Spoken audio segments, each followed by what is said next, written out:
नमस्कार दोस्तों, आप सभी का स्वागत है रिवीजन टाइम यूट्यूब चैनल पे। हम जनरल साइंस की सीरीज डिस्कस कर रहे हैं, उसका पार्ट 1 है। इसके महत्वपूर्ण क्वेश्चन, इसमें पहला क्वेश्चन है, नैनो टेक्नोलॉजी का जनक जो आता है वो किसे कहा जाता है? Nikola Tesla, Richard Feynman, Linus Pauling और आर्थर वैनबर्ग। तो इसका आ जाएगा रिचर्ड फेमन। नेक्स्ट आता है, इंसान को चंद्रमा पर ले जाने वाला पहला अंतरिक्ष यान कौन सा था? एलियन बी, लूना 9 और अपोलो सेकंड, अपोलो फर्स्ट। तो इसमें सभी आंसर जो गलत आता है, इसमें अपोलो 11 था इसका आंसर। ये क्वेश्चन डिलीट हो गया था। नेक्स्ट आता है हमारे पास, डीएनए फिंगरप्रिंटिंग तकनीकी जिसके द्वारा विकसित की गई थी, उसका नाम बताना है।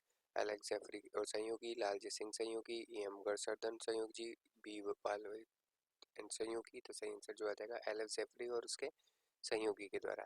नेक्स्ट क्वेश्चन आता है, कार्सिनोमा संबंध रखता है प्रवाह की ऊतक का असाध्य ट्यूमर, त्वचा और म्यूकस झिल्ली का असाध्य ट्यूमर, संयोजी ऊतक और बिनाइन ट्यूमर, इनमें से कोई नहीं। कार्सिनोमा त्वचा और म्यूकस झिल्ली का असाध्य ट्यूमर। नेक्स्ट आता है, निम्नलिखित में से कौन सा हिम नरक्षी की तरह उपयोग में नहीं आता? Sucrose, DMSO, glycerol, sodium hypochlorite. तो इसका सही आंसर जो हो जाएगा वो हो जाएगा सोडियम हाइपोक्लोराइड। नेक्स्ट आता है, निम्नलिखित में से कौन सी तरंग सामान्य टीवी के रिमोट कंट्रोल के द्वारा उपयोग में ली जाती है? रेडियो तरंगे, पराबैंगनी तरंगे, अवरक्त, अल्ट्रासोनिक।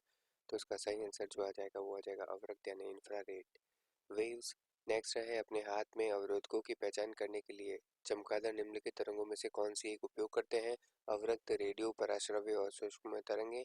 तो इसमें आ जाएगा अल्ट्रासोनिक वेव्स यानी पराश्रव्य तरंगे। कार्बन का कौन सा अपर रूप दृढ़ त्रिविमीय संरचना के रूप में होता है? यानी 3 डायमेंशनल स्ट्रक्चर होता है। ग्रेफाइट, गोल्डन, हीरा, काजल। तो सही आंसर हो जाएगा हीरा।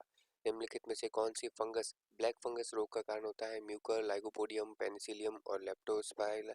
तो उसमें आ जाएगा म्यूकर। नेक्स्ट क्वेश्चन आ जाता है, कोवैक्सीन निर्मित है किससे बनी हुई है? ये SARS-CoV-2 के स्पाइक प्रोटीन के आनुवंशिक पदार्थ के द्वारा, निष्क्रिय मत SARS-CoV-2 के द्वारा संशोधित mRNA और SARS-CoV-2 के स्पाइक प्रोटीन को, और एडिनोवायरस और वायरल वाहकों से। तो उसका सही आंसर जो हो जाएगा वो हो जाएगा निष्क्रिय मत SARS-CoV-2 के द्वारा। नेक्स्ट क्वेश्चन जो आता है वो हमारे पास आता है, सर्वाधिक सामान्य रूप से काम में आने वाला अर्धचालक जो जनरली कॉमनली यूज सेमीकंडक्टर आता है, जर्मेनियम, सिलिकॉन, कार्बन और गंधक। तो यहाँ पे आ जाएगा सिलिकॉन। और एक विद्युत फ्यूज तार की क्या विशेषता होनी चाहिए? तो वो होनी चाहिए उच्च गलनांक। नहीं, इसका गलनांक जो होना चाहिए वो क्या होना चाहिए? वो होना चाहिए निम्न गलनांक और विशिष्ट प्रतिरोध। सेकंड इसका सही आंसर हो जाएगा। नेक्स्ट आता है, निम्नलिखित में से कौन दूध को प्राकृतिक तरीके से दही में परिवर्तित करने के लिए जिम्मेदार होता है? कवक, वायरस, बैक्टीरिया और शैवाल। तो सही आंसर जो आ जाएगा वो आ जाएगा बैक्टीरिया। नेक्स्ट अब हमारे पास आता है, मनुष्य की लाल कणिकाओं की औसत जीवन काल कितना होता है? 120 दिन। Simple question. Bullet proof jacket बनाने में सर्वाधिक सामान्य प्रयुक्त किया जाने वाला पदार्थ फॉर्मेलिन, कोलतार, केवेलार और फुलरीन। तो इसका सही आंसर जो हो जाएगा वो हो जाएगा केवेलार। कोविड-19 की वैक्सीन को कोविशील्ड और कोवैक्सीन को संग्रहित करने के लिए आवश्यक जो टेम्परेचर रेंज की जरूरत होती है वो कितनी होती है? वो होती है 2 से 8 डिग्री सेल्सियस। नेक्स्ट, मानव शरीर में ग्लूकोज इस रूप में संग्रहित होता है? स्टार्च, ग्लाइकोजन, फ्रुक्टोज और माल्टोज। तो उसका सही आंसर जो हो जाएगा वो हो जाएगा ग्लाइकोजन। पहाड़ पर चढ़ता हुआ व्यक्ति आगे की ओर क्यों झुक जाता है? थकान के कारण, वेग अधिक करने के लिए, स्थायित्व बढ़ाने के लिए, धार्मिक मान्यताओं के कारण। तो स्थायित्व बढ़ाने के लिए मनुष्य को शरीर का कठोरतम पदार्थ कैरोटीन, हड्डी, दांत का एनेमल, अमीनो एसिड। तो दांत का एनेमल। नेक्स्ट आता है, निम्नलिखित में से कौन सी गैसीय अम्लीय वर्षा के लिए उत्तरदायी होती है?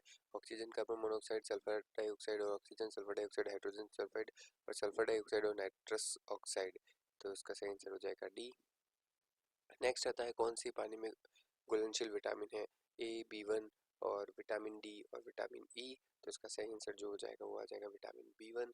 नेक्स्ट आ जाता है, नैनो टेक्नोलॉजी का सर्वप्रथम प्रयोग किसने किया था? तो इसका नारियो तानिगुची, सियाना यामाकावा, योशिनारो होशुमी और हिरोशिमी किमुरा। तो इसका सही आंसर जो हो जाएगा हमारे पास वो हो जाएगा नारियो तानिगुची। नेक्स्ट आंसर आता है, रसायन जो एलर्जी की क्रिया के दौरान मुक्त होता है वो हेपेटिन, हिस्टामिन, हेपेरिन और गंधक का एसिड। तो इसका सही आंसर हो जाएगा वो हो जाएगा हिस्टामिन। विद्युत प्रतिरोधक की इकाई जो आती है ओम। सबसे simple question. Next, Covid selfie का क्या है ये? कोविड-19 के परीक्षण के लिए रैपिड एंटीजन परीक्षण किट होता है।